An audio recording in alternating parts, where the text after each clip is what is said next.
l'information de l'actualité avec Golden Rose dans le JT. Distribué par Madaturk. Isim, la réussite à la portée de tous. Institut supérieur de l'informatique et du management d'entreprise vous présente le JT. Tech Supreme Center, BRIRK Box 501, 4e étage. Vous présente le centre de formation professionnelle immédiat et l'université immédiat en Baton Sangan vous présente le JT.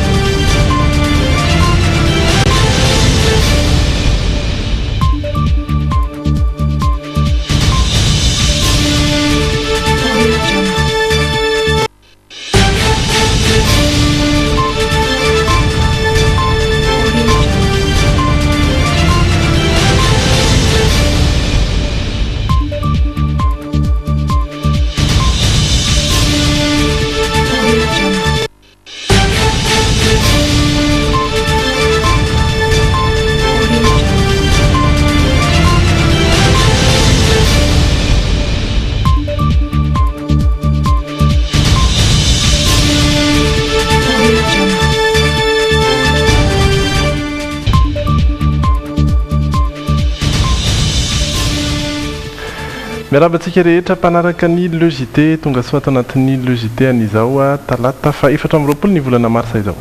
Arasaina mpanajano anaraka izany hatramo farany anterany raba tompoko lahy sy tompoko vavy.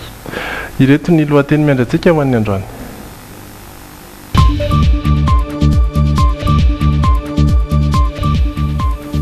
Lehilahy iray no maty ny fitsaram-bahoaka tetsy Soamanandrarina.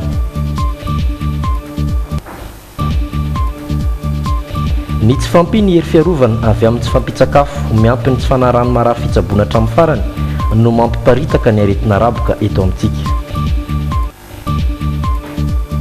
Ny tokona omaly ny mpiasan'ny komuna Ivato Firaisana noho ny tsy fandraisan'izy ireo karama tao anatin'ny efa-bolana izao.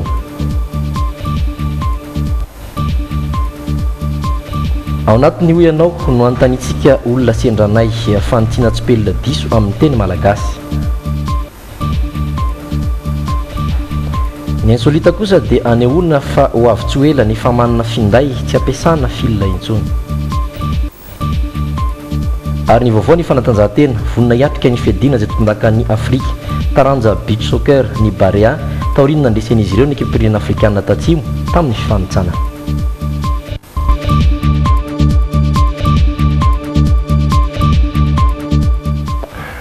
Ary dia afaka fotoana fohy ao anatin'ny tapany faharoa i Rabentsara no iaraka amintsika eto. Ny tapany voalohany kosa iaranay sy Andrilaina Andriamasy mialoha izay aloha dia antsony Jerry Edouard koa isika hitondra ny trangam-piarahamonina.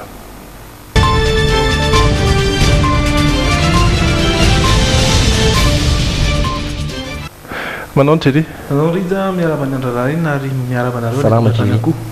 Ya ny vaovao moa araky ny hitantsika eto ihany dia fitsaram-bahoaka indray. Fitsaram-bahoaka vokatry ny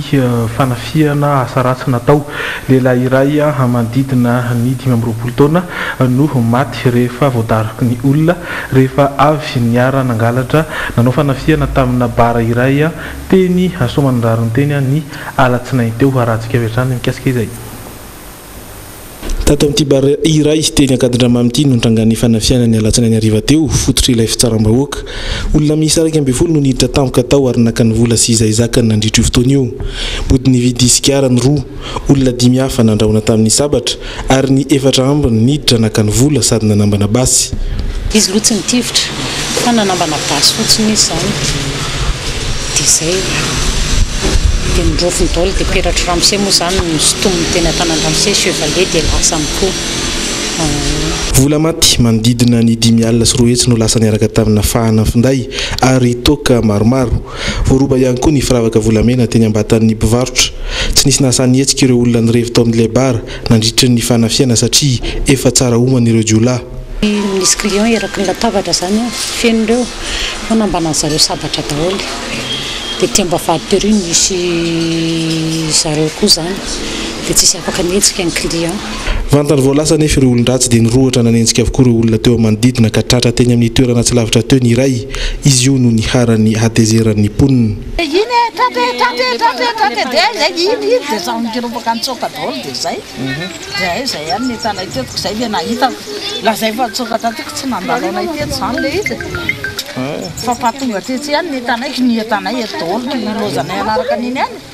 Naratra mafokatra izany ary mbola tavela teto ary ny akanjo notafian'ilay olona iray. Ireo mpitandro ny filaminana tonga nanao fizarana no nitondra ilay naratra tany amin'ny hopitaly saingy tsy tana intsony ainy araka ny fanamarinana natao teny amin'ny tranopatiny Agera. Ny kisikisy lahy kely moa zany namona anazy teo pok dia izy zany efa nalemy mihitsy nalemy tena tsorona fa nalemy izy zany tena efa nandora. Or zay zany vao tonga amin'ny polisy après 1 heure de temps ngamba vao tonga amin'ny polisy. Dia ny polisy nitondra azy. Raha toka nangingina ny fanafiana teny amin'ny faritra Soamanandrary ny tamin'ny fiandohan'ny taona ity dia izao miverin'izao indray ny tsy fandriam-pahalemana trano roa hafa no fantatra fa nisy nanafika teny amin'ny manodidina io alina io hatrany. Izay somary mamerina ihany ilay adihevitra mikasika ny fitsarana sy ny hoe polisy ve ny mety natonga ilay fitsaram-bahoaka satria efa nisy ihany izay fitsarana izay teto amintsika mety hoe tsy fatokisana ny polisy sa tsy fatokisana ny mpitandro filaminana na koa efa fahatezerana tsotra izao averina trany anefa fa voararany lalàna raha teo izay fanaovana fampiarana fitsaram-bahoaka na koa fitsarana fididy tsy fanandalo fitsarana izay moa zany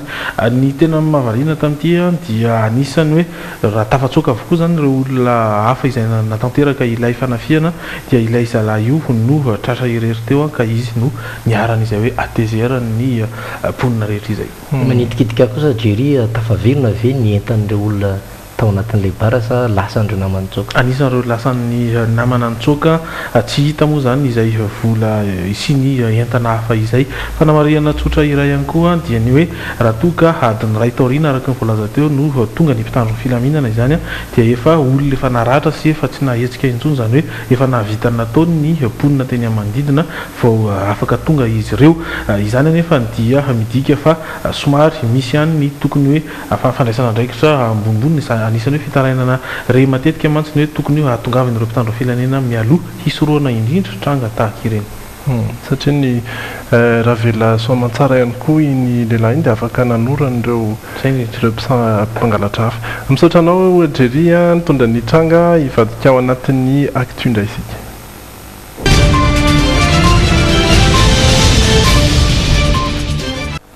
Eo amin'ny lafin'ny fahasalamana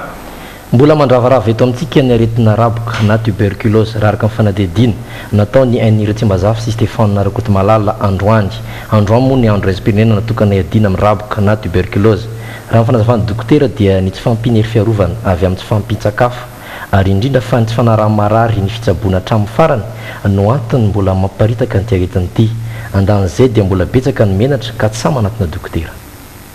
Mbola ezaka goavana ao Madagasikara ny famongorana ny raboka na ny tuberculose. Raha ny taremarika amin'izao fotoana dia niakatra telo isan-jato nisan'ireo marary voan'ny raboka eto amintsika. 724 nisan'ireo olona voatily fa voan'ny raboka tamin'ny taon-dasa raha ohatra ka manodidina ny 924 eo izany tamin'ny taona 13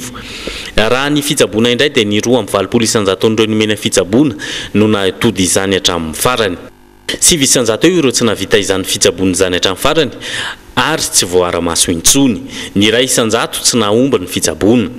Raha ny fanazavan'ity dokotera iray ity mpikambana ao Médecins de l'Océan Indien izay manao fitsaboana maimaim-poana amin'ireo tanàna tahaka Morondava dia ny tsy fahampitsakafo, ny fahalotona ary indrindra fa ny fitambarana amina toerana na trano iray mahabitsaka ny voan-draboka eto Madagasikara. Maro ireo olona voan-draboka hitan'izy ireo indrindra fa any ambanivohitra.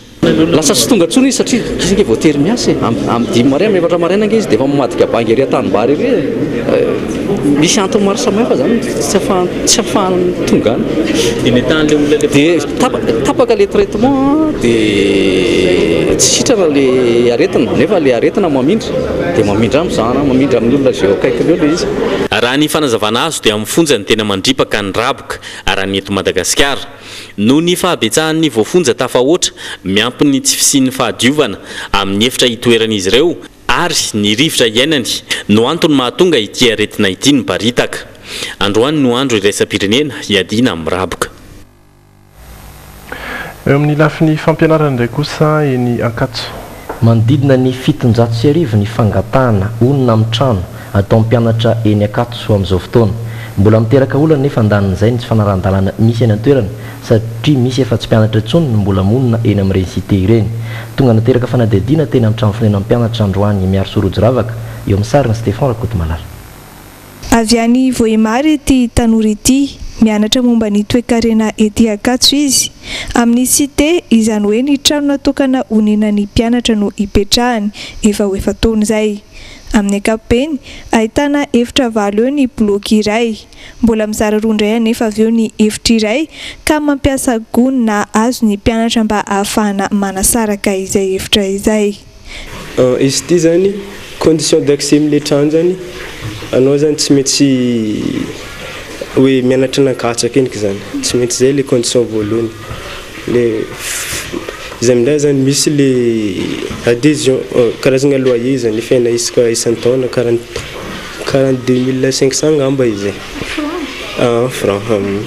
Enina arivo any ho any ny mpianatra zakan'ireo cité miisa enina eto Antananarivo. Raha ny zava-misy anefa avy eo fatrenin'izay isa voafaritra izay ny olona mipetraka amin'ireo cité ireo ary saika tsy ara-dalàna avokoa ny 20% izany, indrindra fa ny eny Ambohipo, Ankatso voalohany ary Ankatso faharoa hoy ny talehan'ny Kroana ny Centre Régional des Œuvres Universitaires d'Antananarivo. Mba hafantarana marina fa ara-dalàna tokoa ny mpianatra mipetraka amin'ny trano dia isy ny fepetra entitra ho raisiny. Anao mikarapitso zany dia ho strict indray zany le anao karazana le sady manao contrôle le zahay no manao recensement physique an'le résident zany. Tanjona moa zany dia ny hoe izany tena mipetraka amin'le trano tena ara-dalàna ve le olona mipetraka ao zany hoe ny ara-dalàna dia ny hoe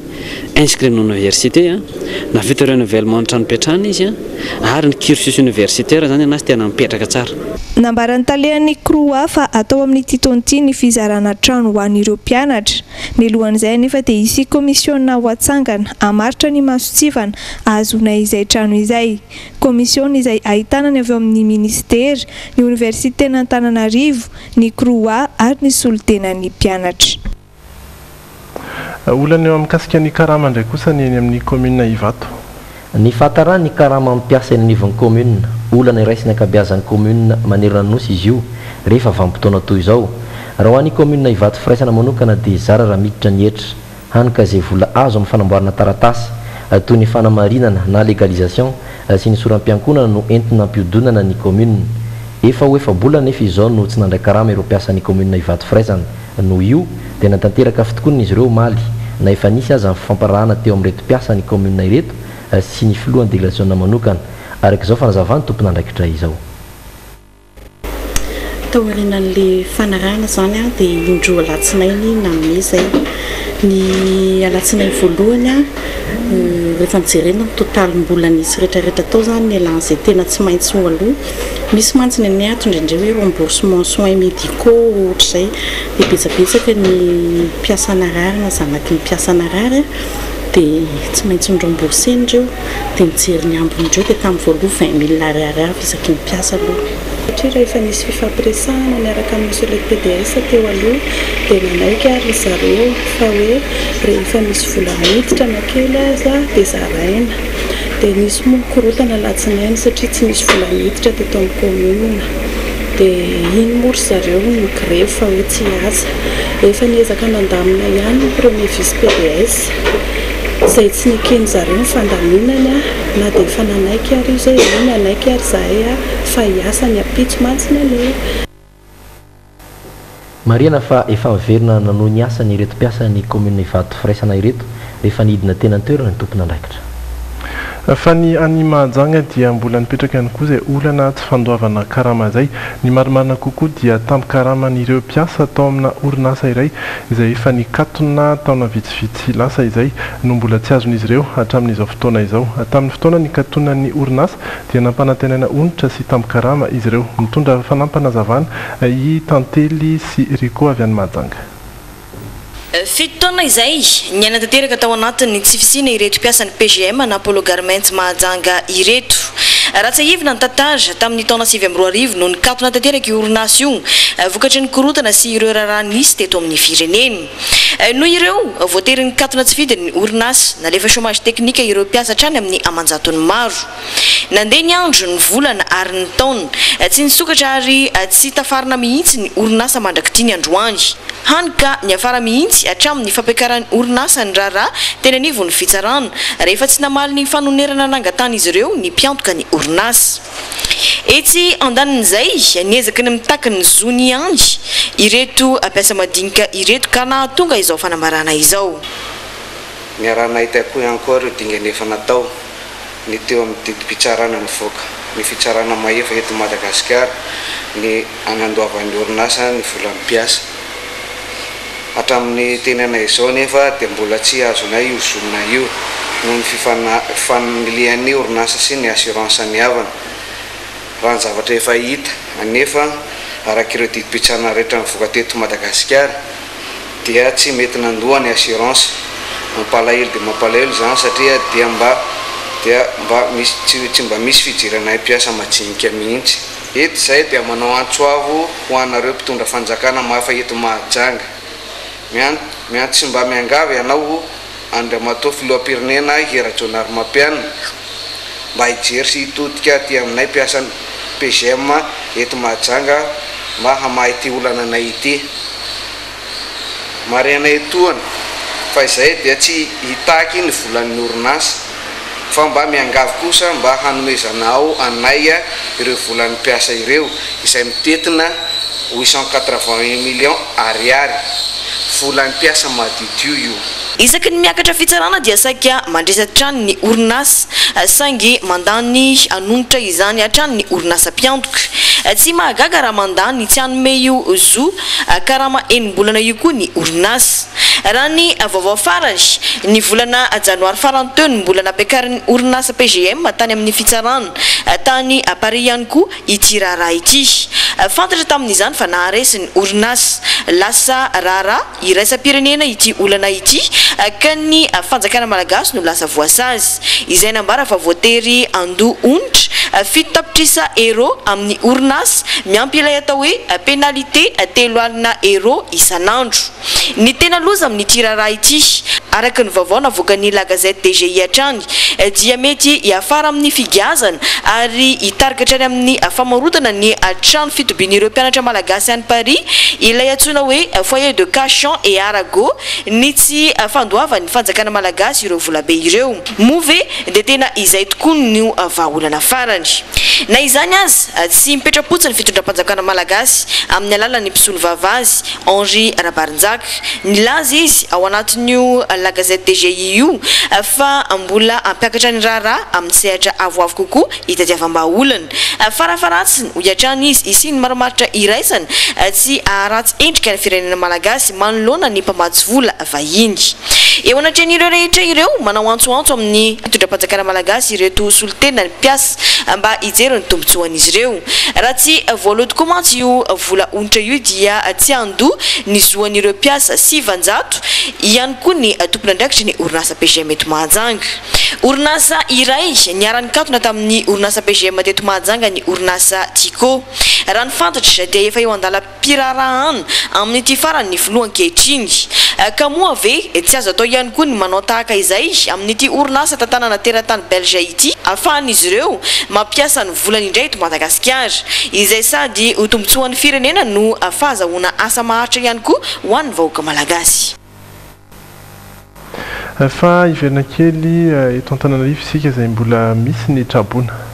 Saika fitaintanana sy adi-tsaina lava no mameno ny androa toko-piainana ireo trabona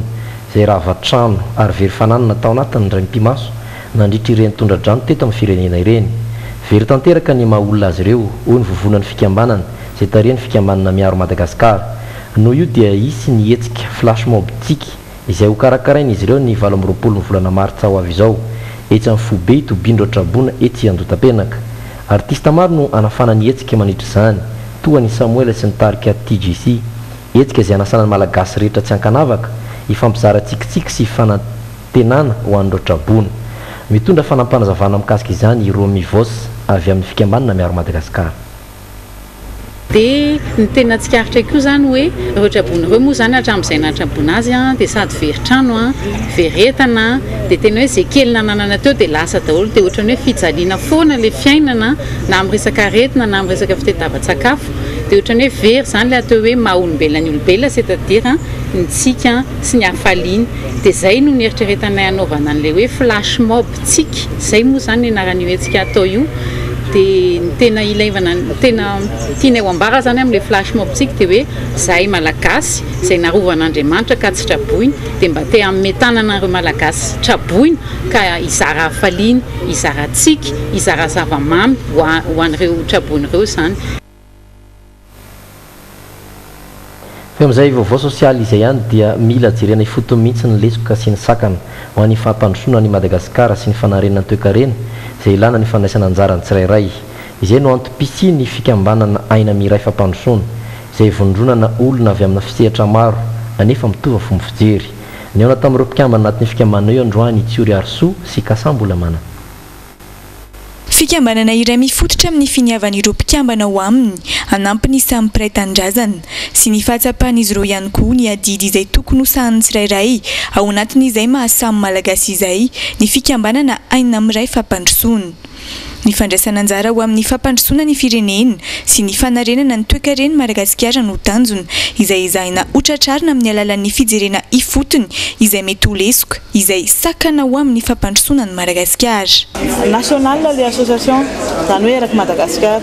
dia izay moa ilay natao teo hoe tsy izay zany vao forona fa ao anatin'ny mpikambana zany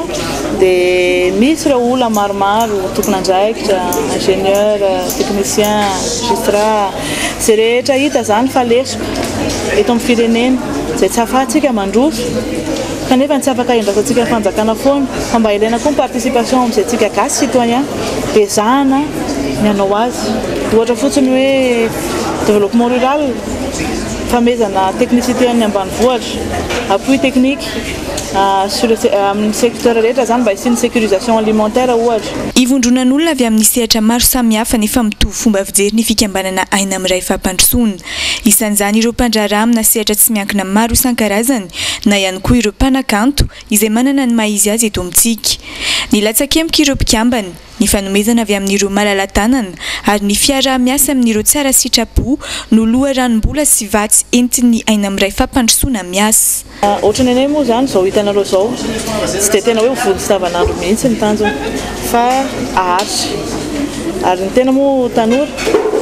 dia miezaka ny tazomana an'ilay fikambanana farak'izay ela izay arak'izay sitrapon'Andriamanitra. Tsika tompon'andraikitra tsirairay izay mpandraharaha izay mba afaka manana ato zany ahafahana mampandroso ny firenena sy jerevana ny mpiarabelona amin'ny teny dia miezaka hanao fampandrosoana sy anampy andreo izay mila fanampiana rehetra. Fa ankoatra ny latsakemboka avy amin'ireo mpikambana na ihany koa ireo tsara sitrapo dia isan'ny fidiram-bola ny fikambanana aina miray fampandrosoana ihany koa ny fanatanterahina etsika maro samihafa tahaka ny opération tolo-tanana ho an'ireo niaram-bohina izay notanterahana ny fahavalo, faha-efatra ambin'ny folo ary ny fahadimy ambin'ny folo ny volana marsa lasa teo, ny nanatontosana ny DVD mirakitra ny hira fanevan'ny fikambanana ary ny fanomanana ny fikarakarana fampisehoana goavana izay atomboka amin'ny volana aprily ho avy io ary kasaina ho tanterahina isan-taona. Fampisehoana izay ahitana ny fandraisana anjarana mpanakanto maro samihafa. Mbola anakotenena mahakasika an'izay koa raha beny tsara izay mikambana ao anatin'iny fikambanana iny aho hitantsika izay afaka fotoana fohy fa iverenantsika kely ny mahakasika ny fampianarana. Ilana fanamafisana ny fampiofanana ireo tanora hiditra eo amin'ny sehatry ny asa eto Madagasikara, fanamafisana sy fanavaozana eo amin'ny lafiny maro samihafa mba ahafahan'izy ireo mameno ireo fepetra rehetra sy takiana ireo orinasa. Izay ny antom-pisia ny atrikasa iray tanterahana eo ministera ny asa, ny fampianarana teknika ary ny fanofanana ara-asa izay nisokafana omaly aharitra 3 andro. Loha hevitra ny hoe appui à l'insertion et à la formation professionnelle na atohana ho an'ny fanarenana ny fanofanana ara-asa. Miara-miasa amin'izany ministera ny vonona irespireneny teny frantsay na ny OIF ary ny ENFOR. Inany koa ny hoentsika iampita any ivelany vaovao mampalahelo mikasika lozam-piaramanidina. nitrangana loza-mpifamovoizana bakabaka goavana indray tany frantsa io maraina io fiaramanidina airbus A320 any compagnie pitaterana allemand Germanwings iray vondrona amin'ny Lufthansa noho ny anjery tany amin'ny faritra atsimon'ny frantsa tsy nisy velona ireo mpandeha misa 470 miampy ireo ekipage misa 9. Fiaramanidina saika ampitoy ny Barcelone faritany Espagne tamin'ny Düsseldorf faritra ndrefa ny Allemagne ity ny anjery atoandro tokony tamin'ny 110 ora resa-pireneny tany faritry Digne-les-Bains any amin'ny faritenimbohatry Alpes de Haute-Province faritra atsimo la France amin'ilay tanàna antsoina hoe Barcelonette. Tsy nisy velona intsony ireo mpandeha misa 470 sy ireo ekipage misa 9 raha ny vaovao ofisialy nambaran'ny folo frantsay François Hollande io maraina io. Saika teratany allemand avokoa ireo niarambona ireo. Nenga tany Düsseldorf tamin'ny fitora maraina latsaka fahefa ity fiaramanidina Airbus A320 ity ary nikasa niantsona ao Barcelone tamin'ny 6 ora maraina latsaka fahefa kanefa izao niarandoza izao. Hatramin'izao dia tsy mbola fantatra ny antony natonga ny loza. Hatry maraina nitrangany loza dia niezaka mivezivezy teny amin'ny faritra nitrangany izany ireo helikoptera frantsay nanadiady ny zava-misy farany ka fantatra tokoa fa tsy nisy velona intsony ireo mpandeha nanodidina 10 ary faritra tena sarodalana sy fiandranomandry ny anjeran'ity fiaramanidina any compagnie allemand Germanwings ity faritra antsoina hoe Prahaut-Bleon eo anelanelany Digne-les-Bains sy Barcelonette. Nandidina ny hektara teo eo no niparitahany potikilay fiaramanidina sy tao nanamarina fa tsy mipoka tena mpanodinana izany. Ny helikoptera frantsay izay nitana zandary 3 avy amin'ny sampam-pikarohan'ny zandary frantsay GTA sy manampahaizana 7 avy amin'ny fitoeram-pikarohana momba ny heloka be vava iniovan'ny zandary frantsay na ICRGN izay nanaingo tolakandro io eny amin'ny toerana nitrangany loza dia mbola isy fiaramanidina na fitaovam-pitaterana goavana ahitana pikaroka sy manampahaizana frantsay maromaro eny. Efa nandefa pikaroka sy mpanao fanadihadiana ihany koa zareo allemand. Samy efa nampahery sy nampionona ireo fianakaviany arambona ihany koa na ny filoha frantsay François Hollande na ny chancelière allemande Angela Merkel na ny mpanjakany Espagne Felipe VI. Ity farany izay nampiana fa tsy dia-paritra nataony tany ivelany mihitsy. Inona koa no etsika iato-kely afaka fotoana foy isika dia iresaka ny vaovao afakely mbola iverina eto ihany Andry Lalina-Andriamasy amin'ny fanatanjahantena. Misy ihany koa ny ianao iresantsika ny teny malagasy ao riny dokam-barotra. Dia manaraka hatrany logité no miditra ny tapany faharoa isika manomboka eto ary dia Rabeny Tsara no hiaraka amintsika mandritra sy tapany faharoa ity miarabanao. Ya dia faly miarabana rehetrarehetra zany izay mijery ity télévision ity fa mba faly zany mipotra aloha zany fa ataony fa misy vao mampalahelo be ma zany mateo fa betsaka any moa zavatra mahavelom-panantenana mbola resantsika ka zay mba hiaviana eto raha olona amin'ity rivariva ity fa dia miarabana re daholy izay mijery ity télévision ity. Mampidiritsika ary ny famantarana masolavitra mivadika. Après le bac, qui ne rêve pas d'étudier dans une grande université répondant aux normes exigées par le système LMD? Io prima manolotra anao ny miteniteny foana. Mialcrea manolotra ho anao.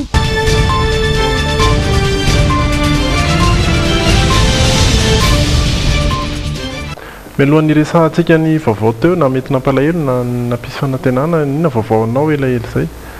Za moa zany hoe mivezivezy moa zany fa hitanareo ihany fa ny lalana le nankany tanàna somary ratsy zany izy ratsy ary tsy voambory misy adevitra moa zany lefa nientina teto tamin'le fotoan'andro indreny hoe retsy hoe le lalana zany le lalana ma zany misy adevitra hoe le tamabile le mitola le kroma ve le nanimba lizy sa le lalana misy ny efa ratsy d'origine zany na le fanamboarana misy zany salan'ny vakiroka be tamin'ny fotoana nikatiana anazy fa mandeha le lalana zao fa tsy ahafahana misinanana tsara zay moa zany mahatonga anay hoe tsy de tena mizinaziny fa miaviavy eto sy nro volana eny zany le mivahiny eto fa le zava-misy am'izao moa zany voalohany indrindra aloha dia matoma rabeny tsara zany somary nitafy n'ity lamba ty dia misy maromaritry raisana ary mpiara-monina koa zany amamalagasy ny tena moa zany dia sady manaroatra ntsika rehetrarehetra tsika tratra ny tombo avaotsika miarabanao ndre motoriste ina tratra ny tombo avaotsika io dia anisan'ny tokony matymatesana izy io ary zay moa zany nany tanàna mbola tsy tena hoe mahafantatra lizy fa le izy koa zany raha tsy menany hery lehibe zany fihetsiketsehana salany reny dia salany everin'olona misy olona ny fanena taminazy ao ny zavatra tineniny zay mandeha mankalaza an'le tombo malagasy hoe ahoana izy nareo mankalaza ny zavatra nareo tombo avaoantsika iny ao izy io fa ianareo tsy mahafantatra ho fa mahafantatra nareo fa ndao ankalaza am'izay dia izy ka le zavatra narety io izy tsy malaza io izy raha tsy asinareo karazana dokam-barotra be sotra zany izy Saint Valentin oa izy io tsy 26 juin oa izy io zany oa tsy Christmas io oa farany le fotoana ny ainatsika gasy oa talohana tokavan'ny vazaha na tamin'ny fotoanan'ny vazaha fa tonga ary dia mbola betsaka ny nankalazan'izy io fa itsika zany variny akangatsara soratra niariny akoho tamin'ny antrano dia lasa adinontsika ny tena taom-baovao malagasy le tena taom-baovao malagasy retsy dia le tamin'ny farany herinandro teo a itsika ifampidoika itsika ifandrivotra atsika fa le tena taom-baovao atsika dia le teo 1er janvier tsy maninona iny efa iraisy amin'ny pirenena iny zany amin'ny fanaovana fety dia ankalazayntsika inga dia faly miaraba atsika daholo tratra ny taom-baovao malagasy le taom-baovao antsika zany zay tamin'ny sabotsy zany izy io ny zoma dia misy karazany le réveillon reny dia zay ny anankiray aloha ny faharoa ny tena zany dia nitsofoka anatin'le fikambanana teo moa zany namana fahitanare teo dia le fikambanana aina miray zany ny antony idirana amin'ny fikambanana salany reny dia matsapa ny tena zany hoe manana ambony amin'ny fotoana mba manana ambom-bava zany amin'le zavatra ananana dia mba manana ambony kery sy tanjaka namen'Andriamanitra mba entina manampy ny olona ka ny fidirana amin'ny fikambanana salany reny ra olona tsy hoe akory dia izy olona mangataka ny zavatra atao resy fanomezana anaovana anazy io fa le olona hitanao fa miezaka izy zany a fa tsy nambinina fa tsy olona kamo tsy maninina kosa izy nefa kamo izy miasa reny kosa aloha tsy ampina reny a tsy manampy an'ireny fa zavatra mba hitanao moa zany hoe raha fa mandeha zany le fotoana dia hitanao hoe amin'ny heritaona zany tsika efanao fotoana ndray koa tsika dia le trabony teo mbola trabony koa dia reny zany no mahatonga antsika mba sala mifanampoka tsika gasy sala mifanolo talisy vehivavy tsara tarena koa zany teny teo iny marina ny anjareo le mifanampy ilaina io satria ny firaisan-kinantsika malagasy iny zavatra nentiparaza atsika fa tsika nikoritany le zavatra politika sy nikoritany le fiainana dia zay zany aloha ny vaovao zay mbola azotsika rodoritina eo moa zany izy fa ny resaka lalana ny resaka fankalazana le hoe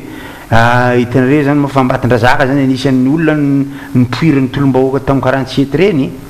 ny dadabenay tena direct mihitsy anisan'ny olona nitifirana tanatin'ny vagon tamoramanga tamin'ireny izy tsy hoe misy proof fa nisy ny tantara ary raha ny alany tany ambatondrazaka tamin'izany dia fantatra mihitsy zany fa dia na izy voatifitra lalakiny iny na izy nitifirana tanaty vago dadabenay mihitsy zany hoe ty za zao dia dadanay zao eto zany a dia le dadany dadanay zany fa dadabe anay zany izy eo mpanetezana olona dadabe anay nanety volon'olona ambatondrazaka to zay tsy mindrova zay malala tonga avy any le camion de travaux publics zany hoe angalana anazy andahony e dia lasa zareo tany fa tsy hitatsony fa so ihany le dadanay fa efa teraka varady zany lasa tsy nisy ny antegna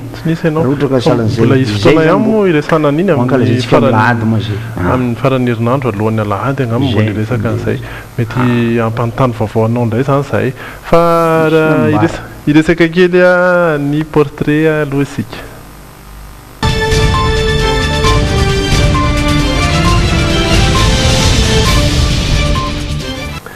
manao sonia mirabandritra dia miraba ny raben tsara ihany koa dia mirabantsika rehetra izay manaraka an'ireo jité amin'ny ity takariva ity ho an'ny Thomas nany sika ho an'ny androany anaraka ny tantarany telonahy isika atao anatin'ity portrait ity a ny telonahy moa dia ray mpianakaviana iray izay mivelona amin'ny fanamboarana ireny sezabory ireny efa 11 taona zao no nanaovany ity asa ity ary raha nambarana dia tsy nitsahatry ny nampivoatra sy nampiroborobo izay asa tanana nataony izay satria raha 520 ariary monja no sandany izay sezabory izay tamin'ny nanaovany azy voalohany dia efa manodidina ny 504 kosa ny iray amin'izao fotoana izao ny kalitao moa mazava ho azy fa tsara dia tsara araka izao hitaterany ity fanadiadiana azy isika izao eto amin'ity tanàna kely antsoina hoe Tanimborika fokotany tananambo ity 12 kilometatra miala eto Masina manamorona ny lalam-pirenena faharoa iny no hitondranay anareo eto no misy any telo lahy izay mpanamboatra itony sezabory itony norariana tamin'ny rofia na tady amin'ny lokony maro samihafa itony izay mahavariana sy manintona tokoa ny fahitana azy ho an'izay mandalo eto. Saika mpihavana avokoa ry telo lahy no mipetraka eto ary samy manao antony sezabory itony avokoa no fivelomana izy rehetra eto. Ny lamo mandrafitra ilay seza amin'ny alalan'ny hazo kinenina mba hampamafy tsara azy, ny vavy kosa mandrary azy amin'ny rofia na ny tady maro loko. Ndao arahantsika ary ny resadresaka ny fanaovanay tamin'ny telo lahy. Ty mihitsy zany zao ny amelomana vady aman-janaka? Ty mihitsy ny amelomako vady aman-janaka zao tsy maintsy. Miasa moa antsika amintsika zao tsisy. Ty mihitsy amelomako vady aman-janaka. Firy zanaka? Efatra menada. Nagnanovako an'ity zao afa eo amin'ny 4 taona ngamba zay nanaovako an'ity. 4 taona? Vidiny ndraika tamin'izay 520. Mbola 520 ny ray tamin'izany? Ny ray ta bazary. Bazary be moa zay ty nivarotra. Dia izy koa moa tato afara dia mbo petraka amoron-dalana eto dia mbo hitety ndray mivarotra dia miamboniambo ndraiky comme mandeha Tananarivo na camion maventy na camion plaisir regny. Dia mbo mitovitovy ihany le vidiny dia aleo antoerana mivarotra azy. Amin'izao izy zao efa ohatrinona ny ray? Zao izy amin'izao karaha ny reto zao midiny 10 000. Ary le miloko reo? Le siza tady reo zao 22,5 mahazo 20. Ampiavagna tolo zay jiaby eto. Dia samby ty asa tanany ty daholo ny ataonareo rehetrarehetra? Samby ty daholo ny ataonay. Satria ny asa moa amintsika zao tsisy. Dia aleo manao san-tagnana zany. Nalahy na vavy? Nalahy dia fa manafo ny vehivavy zany mandrara ohatra zao, ny lehilahy mandrara. Eo amin'ny afrina zao no anamboaranareo seza kely anankiray? Anankiray? Zay mavita farafakely 10 000 andro. Amin'le rofia zay sa na manafo ny reto ara vitagna. Na amin'le tady aza? Ya le tady vitagna. Tady ara mbola vitagna maromaro. Le tady zao eo amin'ny 4 eo vitanareo isan'andro? Raha ohatra olona malakilaky dia mavita 20 arakaraka le zavatra tabamboarina zany. Ny fantaniny maro zao dia hoe maharitra ve itony seza kely amboarinareo tony, mety maharitra firina zao izy tony? Karaha ataoko aloha za magnamboatra ananjy maharitra misy angamba farany malaky simba izy 2 taona. Farany malaky indrindra raha ohatra misy moa koa le fipitrahan'olo aminanjy tsy mitovy nendreny mitombotombo yaka ohatra zao. Igny kosa dia malaky simba fa raha zavatra karaha andratra zavatra ka le. Fa raha hoe tegna milamina tsara mipetraka ny seza fipetrahanao ohatra fa efatra taona amin'izao mbola tsy nihetsika. Za mihitsy manao zavatra tsy hitako manao kosikosika. Raha fa manao dia manao tsara dia karaha zay koa. Misy vokatra tsara amin'izay. Raha isan'andro zao mety malafo firy isan'andro eo nareo amin'izy tony? Fa izy zao raha ohatra ka ho avy moa zany paka io. Ho avy paka zany mety malafolafo 20 arakaraka le fetifety zany zay vao mahalafo maro e. Fa le ndavandavanandro io indraindray dia isaky 4 andro malafo 4 5 karakaran'izay. Ahoana hatreto mahavelona tsara ihany ve nefa aloha ity asa tanana ataonareo ty? Mahavelona ka. Mahavelona fa izy moa tadiavintsika zany mbo hoe taditady le mbo ty dia vokatra manjarinjary tokoa zany hoe malaka maro. Sahala amin'ny mpanao asa rehetra dia mba manana nofinofiny sy ny faniriana hanatsarana ny asany i telo lahy. Inona zany zao mba tena faniriany telo lahy ty asanareo ty? Faniriko? Dia za zany raha faniriko mbo hita le mpanambola regny anohagna an'igny ity zavatra ity. Anohagna tiako fa le tiako tenenina zany mbo hoe mpitady lalam-barotra any ivelany. Mbo karakaran'izay zany mandroso le asa mbo misy tombony koa ny tegna le mpagnano. Zay zany ny faniriko am'le zavatra ity. Ity aloha dia asa mahavelona ity. Tegna fara izy manome courage be anazy mihitsy zany le hitanao fa azo tony zareo le manao an'le asa tanana zany fa zany eny zavatra mitranga amin'izy ireny zany raha ohatra hoe fanirino izy hoe mahita zareo zany ohatra hoe vazaha zany hoe andeha hividy an'le izy fantatritsika ihany zany fa mila mbo ampianarina tsara koa zany ary izy veriko fa olona telo izy teo tam'le izy mbola fanlazaina fa izy anankiray tsy fantana manana raha zany izy iny a roa lahy ny reta-po amin'izy iny ka olona ray le izy dia izy 10 lahy zany rehefa mijerenao miaraka anakoroa izy le tina arina zany roa lahy ary lahy telo lahy ary firy nareo roa fa misy le fa le anaran'olona moa zany io zany za mahita anaran'olona 10 lahy koa fa izy tsy mihina sakay ka rehefa mahita an'le vazaha izy anao an'le fanoranana zany tokony ampianarana azy tsara satria matetika sahalan'le olona le tiana manao an'le asa tanana tsy tena mahazo an'le tombony avy reny raha olona hitan'ireo tsara le zavatra nyteneny teo 10 000 izy roa arivo zany sasany misy 10 arivo ho antsika rehetra mandeha amin'ny lalam-pirenena faharoa raha fa hividy an'ireny ngarija ma zany fa nilaza teto fa nividy raha fa manombana izy liretsy 2 arivo eny liretsy mba inoa vidio 10 arivo raha fa mba manombana izy liretsy 10 arivo mbo vidio 9 arivo zay zavatra zay tsy fitserana fa raha ny tokony ho izy ianao no manombana ny tokony vidin'le izy fa zareo ane hitanao le resaka hoe valeur ajoutée i telo la tsy tena mahazo an'izay resaka zay mahavelona ozy izy fa eritrereto hoe raha le atsara le zavatra teo tsika fa mijery an'le izy miketriketrika misy ny hevitra hoe raha mirindrina zao reny zavatra mitambatambatra reny tsara de mahame courage koa raha fomba mandalo an'izao za hividy anaky efatra zany vidy efatra amin'ny telo la 4 12 heures 15 heures je laisse passer les autres tsara zany fanina mihitsika manisy satranao i Sonia nitondra an'izay portrait zay mbola resaka fanaka ihany tsika anatin'ny insolite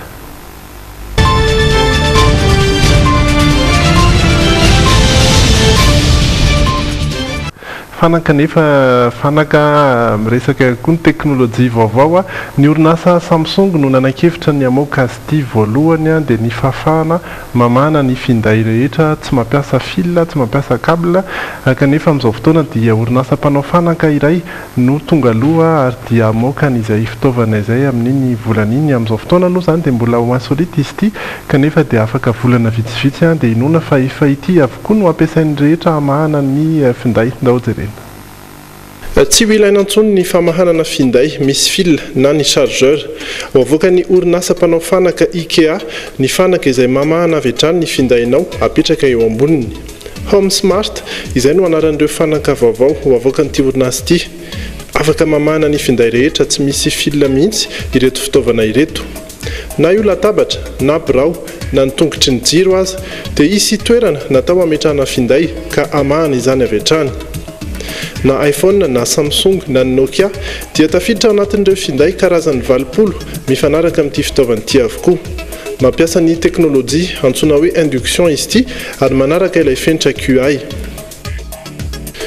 afaka iray volana ny 15 aprily zao dia ivoaka eo amin'ireo tsena IKEA rehetra ity fitaovana ity ny vidindray kosa dia mora dia mora satria iampy 20 euro monja na 9 ariary ny vidin'ny fanaka misy an'ity teknôlôjia Home Smart ity 30 euro kosa na 9 ariary raha ohatra ka famahanana fotsiny no tianao ho vidiana apetraka amin'ny fanaka efa misy any an-trano eto amintsika mbola tsy misy ny IKEA fa inona fa hoavitsy ho ela ihany izay fanaka izay tegna mafanaka zay tsy marina mafy ohatrany tsika zany dia tsika dia mihinana itaontsika hoe zany raha ny bokariko amany atsika zany dia fampiasana azy misisiny mila fikaroana fa raha hoe mbo hikaroka inona mbo zavatra mbokaroa atsika moa resaka teknôlôjia fa rehefa kelikely eo mbo aza taitra nareo fa betsaka ny zavatra le telefôna tsy misy ninina misy tsy mikitika tsy maninona tsy fa miteny ohatra fotsiny dia fa voe atsovy ihany efa misy ny reny aloha fa ianao tsy mikitika mihitsy ny sisa sy ny telefôna fa miditra anaty tanan'olona reny fa tsy ela reny ka efa tsy ela misy dia ho tanterina amintsika eto ihany fivoarana hoe aiza indray za moa ny karakarana izy io zany amboarina miroatra piverina kely resaka ny teny malagasy sika ao anatiny ho ianao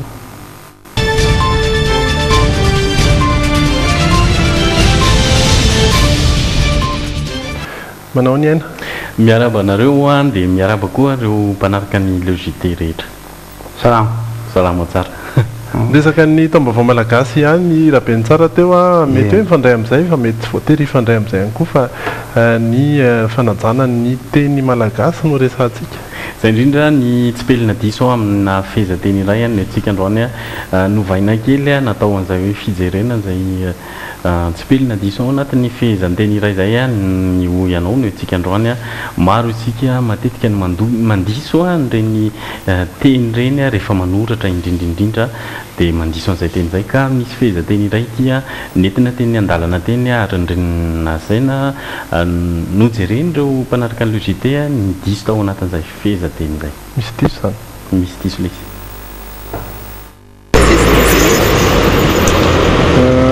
anakiro angambany le am'le adiny dia mihitsy zay aloha asiana hasa le adiny dia le mihitsy tsisy enina zay angambany tsy dia haiko loatra aloha fandalinana anio teny malagasy izy aloha za tsy misy diso gambaka za zao tsy mahita diso amin'io marina zany teny malagasy marina rehetrarehetra mbola tezitra mihitsy izy tao tsisy diso tsisy diso mihitsy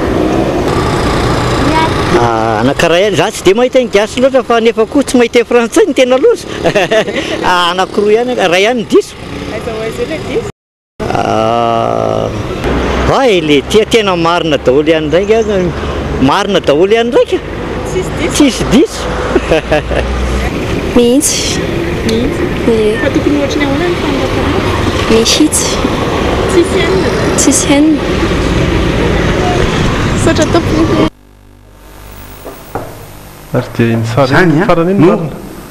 marina zany noho ny antony nataonao zany ino fotsiny niketriketrika tatondoako noho ny zay indrindra le aza dinono sy ny tena mahafinaritra koa reny telo zany no voambolana nateny a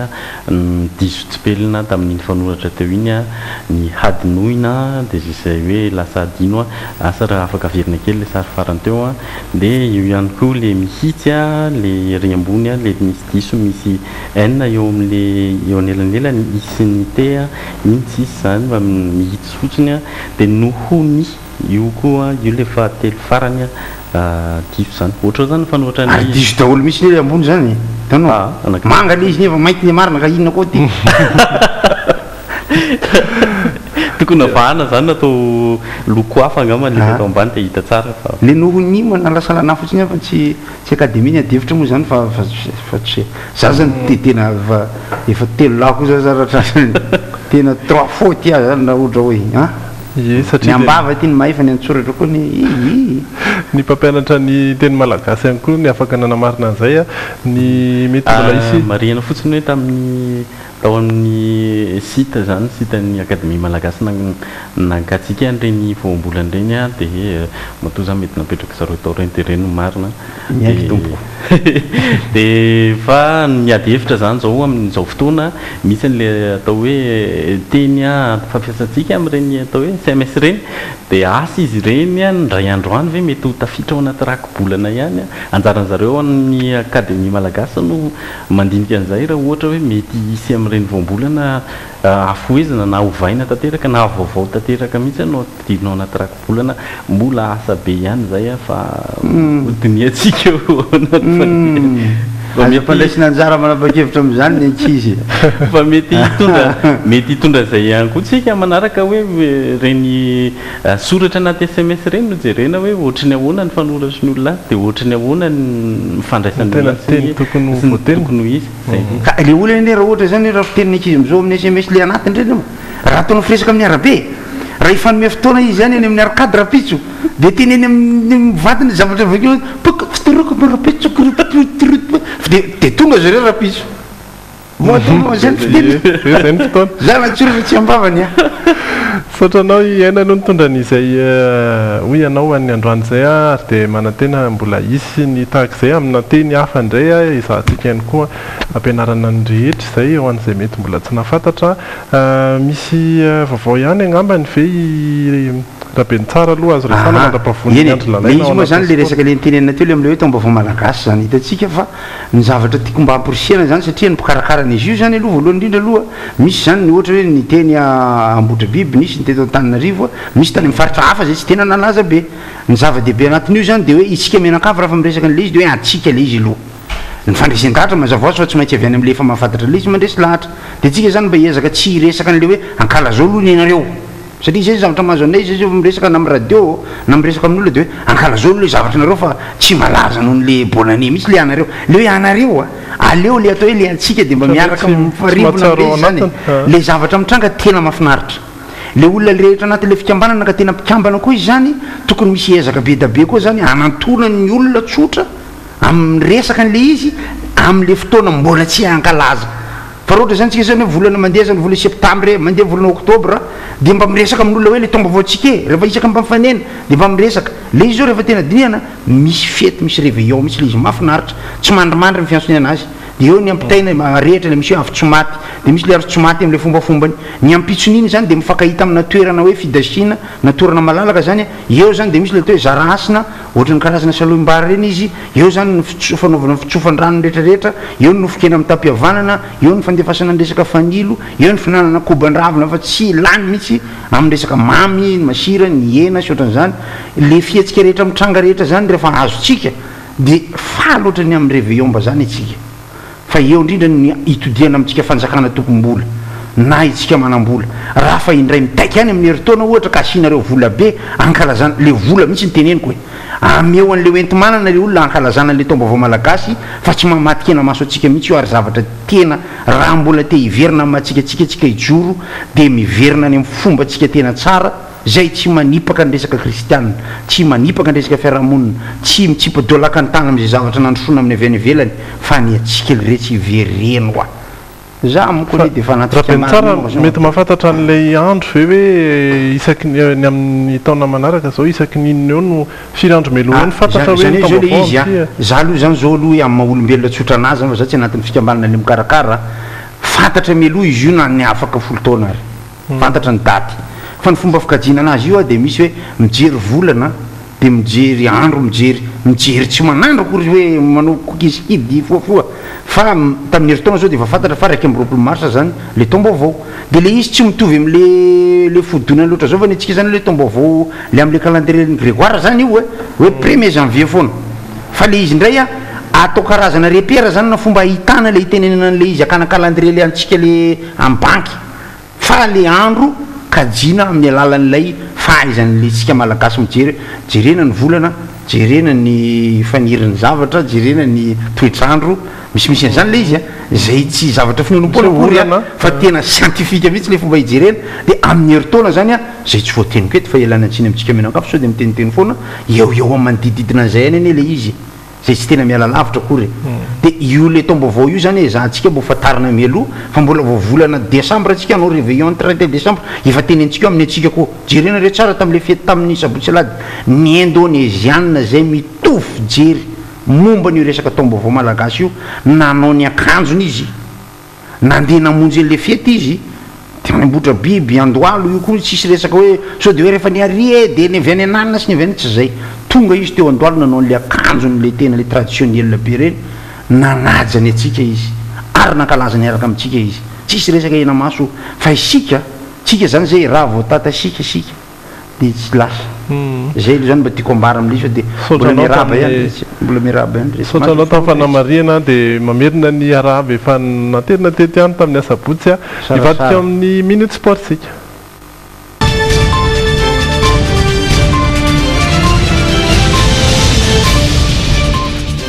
zay verenany andry lalaina andriamasy akory daday akory ino misy ty e izy ny ilainao am'le Paris Saint-Germain ye lalao afandray FC Barcelone bokarnamo Barcelone eto izy le maty le roplanina marina mafota pe fa ny beach soccer aloha no resantsika isan'ny taranja amanavanantsika malagasy tokoa izy a satria koatra nefa fahaizam-pilalao malagasy a dia teo koa ny fanampim-panazatra zay naovan'ny fédération ezaka tokoa nazona mpanazatra vahiny a ary dia niatrika ny fanotsanana hiatrehana ny fiadiana tomponakany afrika tsika tamin'ny farinandro teo tafoaka tamin'izany rehefa nandresy ny afrika atsimo a ka hiatrika izany fiadiana tomponakany afrika zany a amin'ny tapatapaka ny volana aprilo avy izao any Seychelles taorina ilalao mandrotsy miverina zay samy natao tatsy afrika atsimo ny farany herinandro lasa teo dia tafita hiatrika ny fiadiana zay tomponakany afrika ao an-taranja baolina kitra lalaovana amin'ny torapasika na beach soccer ny Bariany Madagasikara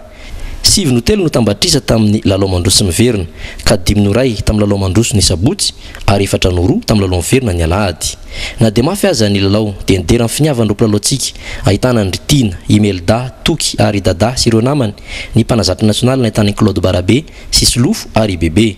nahitam-bokana zany ary mety mbola avitadingana goavana noho izao azy isika amin'ity fiadiana tomponakany Afrika ity amiko aloha izy raika amby folo mirahala reo dia namitoebatana ny fanazara-tena hatramin'izay dia hitako fa raha ohatra tampitoy hiasa natao dia azoko hinona ary manome toky mety ahitatsika vokatra rahakoza fa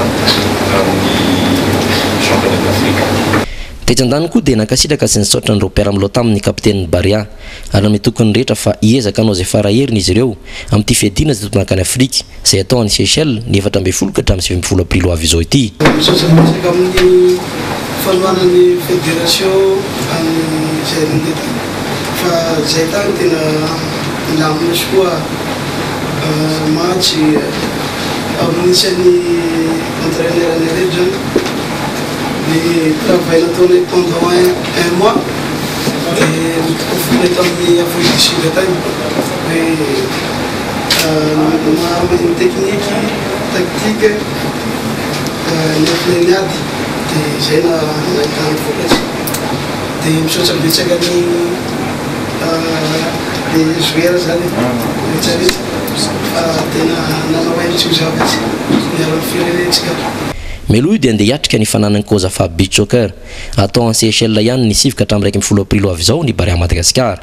Tsy adino ny Fédération Malagasy taranja baolina kitra sy ireo mpiara-miasa ary mpanohana azy ny nanome valikasa sarina enitsy ariary isan-da ho an'ireo mpilalao malagasy raha nahazo roa etsy iray tapitrisa ariary avy kosa ho an'ireo mpanazatra sy ny dokotera. Nalefa nody any tanànany avy aloha ireo mpilalao ary ny alatsinainy ho avy izao any Mahajanga vao nomboka ny fampifondronana azy ireo hiatrika ireo afrikanina roa goavana ireo.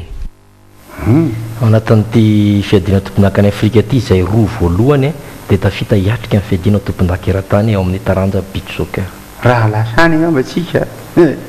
herim-palitao dia edako voalohany eny le rehetra eny tsara zany le etsika raha ihany Antsirabe ndraiky kosa no resantsika nahatratra 900 euro ny azakazaka tao anatin'ilay fananana antsoina hoe trail any Ibity izay faritra iray any amin'ny faritra Antsirabe faharoa iny nozaraina Sokajy roa moa izany dia teo ny 12 km sy ny 13 km nahitana karazan'olona maro manomboka hatramin'ny zaza madinika hatramin'ny 20 taona ny rainjara tamin'izany fananana izany.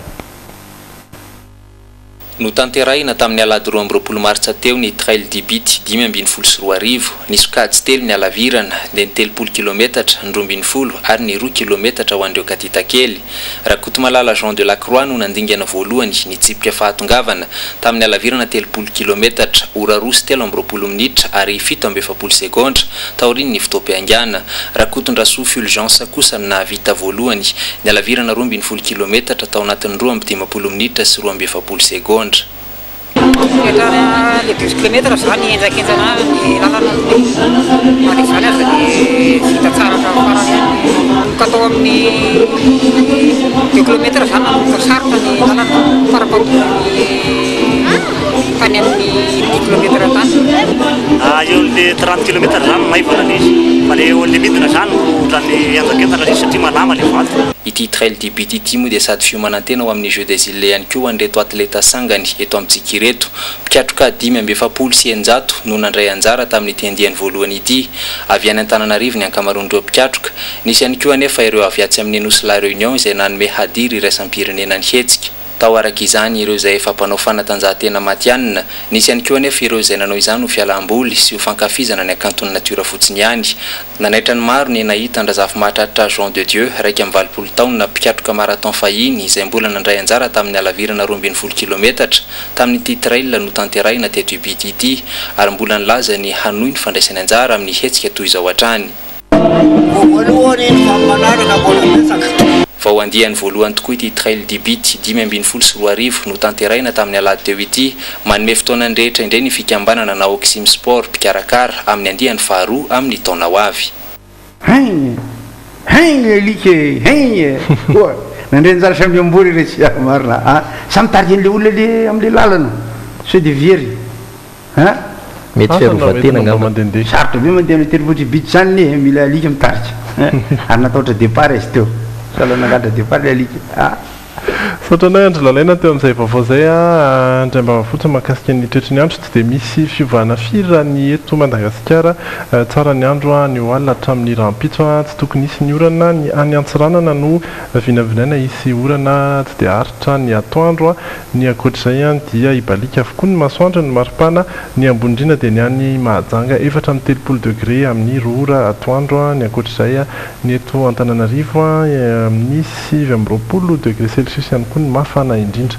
dia misy afatra farany andro ny afatra moa zany misy karazany telo io afatra moa izy eo moa zany le hoe fidirana tamin'le fikambana any amiray iverenako iny zany satria izy iny zany dia hoe miankina amin'ny fahatsorapony tsirairay ny zavatra any ampina ny hafa zany zay nidra anatin'le fikambanana aloha zany a dia misy mpanakanto hitanareo teo zany a fa mbola tsy mialonjafy izy io mbola ho antsona ny mpanakanto rehetra satria zay zany dia manana eritreritra hikarakara fampisehoana lehibe zay tsy indray mandeha fotsiny a dia ny vola azo rehetra amin'le izy io a dia hoentina anaovana tetikasa samihafa lefa ndresahan'le mpitarika amin'ny fikambanana teo ny antony nampiditra anay mpanakanto ao moa zany dia satria hoe le talenta zany mba hoentina anampy an'le olona satria zay ny ananany tena zany a dia omena mpitiavana mbo ahafahana manangona olona mba hangalana le ambonambona vola ny posiny olo hoe mba andao ty mba hanaovana le asa soa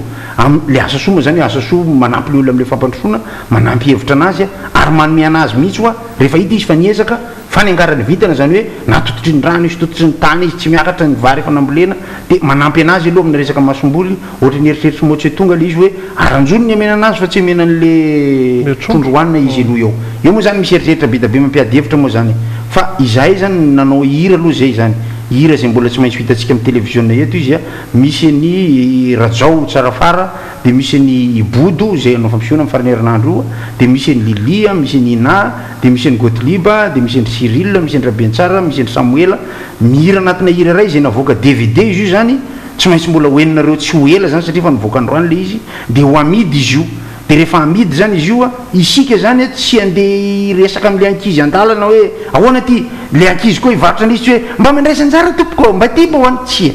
fa resena lahatra atsika hoe misy zavatra tsara omenanareo ty ny takalony ao meo vola zay anaovana an'le asa soa le ao ataonay tsy saripady aminay mihitsy ny resaka vola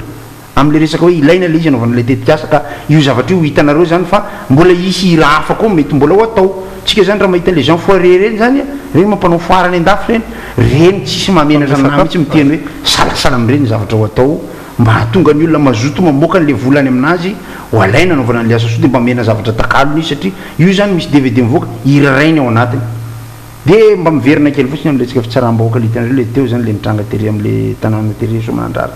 mampalely foana ny zavatra ohatran'ireny a satria le amin'ny maha-olombelona anazy atsika tsy maintsy mitsetra anazy foana fa rehefa tena dinihana sy zoina zany le zavatra dia misy fietsika ataon'ny vahoaka zany zay lasa ho azy noho ny resaka asorana sy atezerana anatin'ny alahelo hoe ny fananana mbola kelikely indray no mbola malaina indray any le alahelo a le ainan'olona zany io zany araka ny teny français hoe dommage collatéral zany na hoe vokatry ny efa nandeha zany le hetsika sisisa dia ny fatelo manampalelo any le roplanina tamin'ny vaovao teo adiniko ny resaka anazy fa dia tsy maintsy nisy nahazo sary mahavariana azo sary ndraiky koa le roplanina ny anjera metsika ma zany nisy roplanina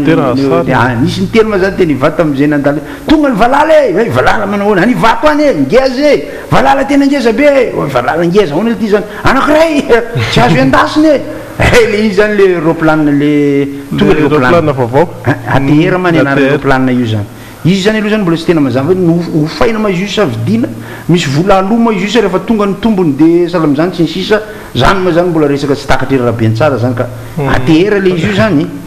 ka mbo tokony ho atsika izy io satria manjary ataon'ny olona vazovazo zaritena hoe ateraka alao zany io raha ohatra hoe ka tsy lasatsika izy lavalava tsy ndakana sa lamivalala be narivo eny tokony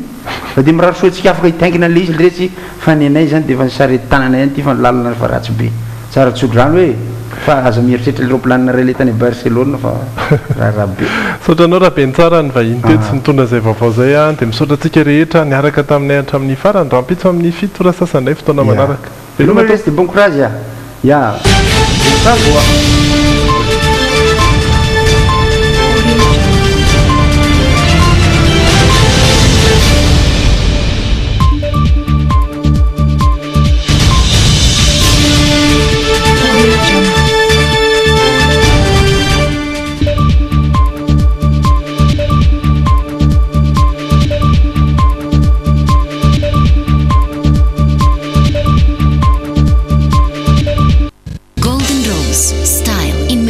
Mettez-vous au parfum de l'actualité avec Golden Rose dans le JT. Distribué par Madaturk. Isine, la réussite à la portée de tous. Institut supérieur de l'informatique et du management d'entreprise vous présente le JT.